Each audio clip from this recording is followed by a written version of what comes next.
He found old drawings he made when he was 6, and the girl in them looked exactly like me.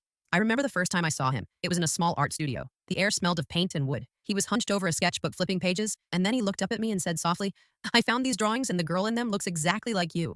I felt my chest tighten. My fingers gripped my bag strap. How could this be possible? He told me about the little sketches he had hidden under his bed for years, the ones he drew when he was lonely or scared, the girl appearing in all of them almost like a silent friend. He said he never knew why she existed or who she was until now, looking at me, and suddenly it all made sense. I laughed softly, feeling the surreal warmth of being imagined before I existed, and recognized now in real life. He flipped the pages slowly, each drawing showing the little girl chasing butterflies, picking flowers, reading under a tree. I noticed tiny gestures that mirrored me, the tilt of her head, the curve of her smile, the softness in her eyes. It was uncanny and impossible, yet I felt a strange, quiet certainty. It was like meeting a memory that had been waiting decades to become real. We began meeting more often at the studio, talking about life and art and imagination. He shared stories about the child who drew her, how she had been a comfort, a witness, a companion through all his early years. I told him it felt like destiny whispering across time. He nodded softly as if he had been waiting for someone to understand, and now I was here.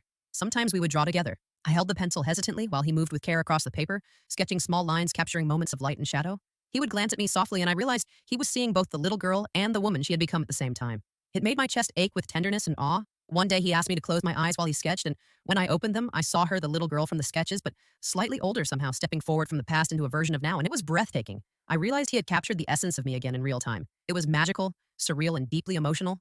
We walked slowly through quiet streets holding sketchbooks in our hands, sometimes sketching on park benches, sometimes laughing softly at the uncanny resemblance between me and the girl. In his childhood imagination, he told me he had never thought anyone would see these drawings or recognize her, and I whispered, maybe I was meant to find her and him too.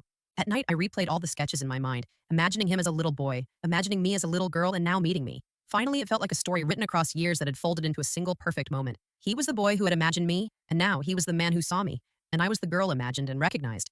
And it was fragile, rare, and beautiful.